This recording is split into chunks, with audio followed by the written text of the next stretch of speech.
پناہ مانگتا ہوں میں اللہ کی شیطان مردود سے، اللہ کے نام سے جو بڑا مہربان نہایت رحم فرمانے والا ہے۔ اے نبی محمد صلی اللہ علیہ وسلم، آپ ان سے کہہ دیجئے کہ اللہ نے جو زینت اپنے بندوں کے لیے پیدا کی ہیں ان کو اور پاکیزہ رزق کو کس نے حرام ٹھہرا دیا ہے؟ آپ کہہ دیجئے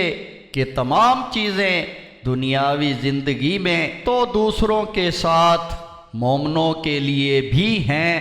مگر آخرت میں صرف خاص مومنوں کے لیے ہوں گی۔ یوں ہم اپنی آیات ان لوگوں کے لیے وضاحت سے بیان کرتے ہیں جو سوجھ بوجھ رکھتے ہوں۔ آپ ان سے کہہ دیجئے کہ میرے رب نے تو صرف یہ چیزیں حرام قرار دی ہیں،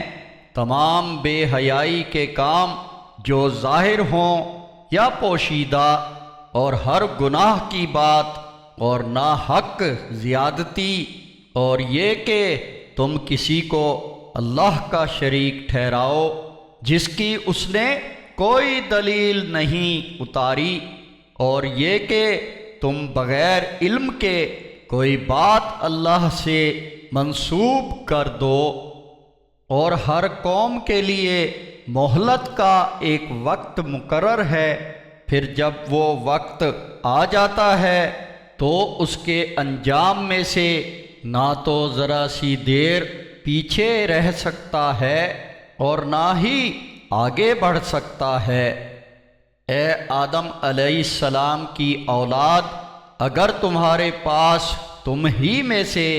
رسول آئیں جو تمہیں ہماری آیات سنائیں، تو پھر جو تقوی اختیار کرے اور اصلاح کرے تو ایسے لوگوں کے لیے نہ تو کوئی خوف ہوگا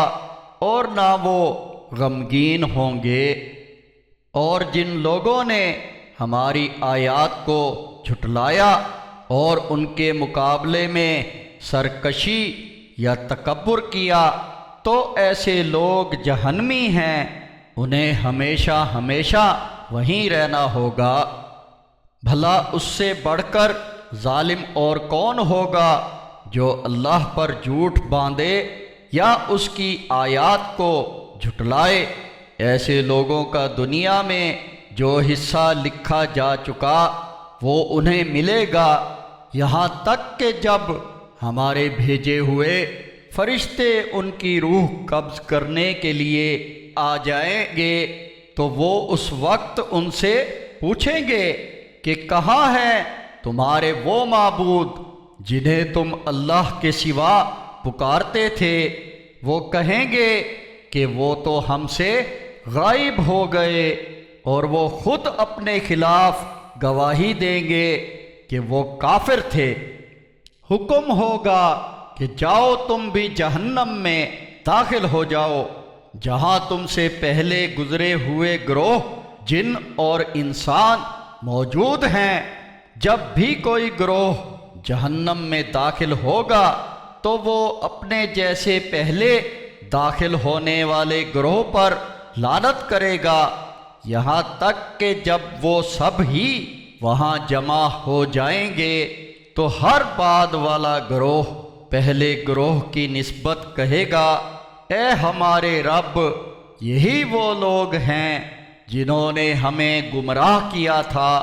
اس لیے انہیں آگ کا دگنا عذاب دیجئے۔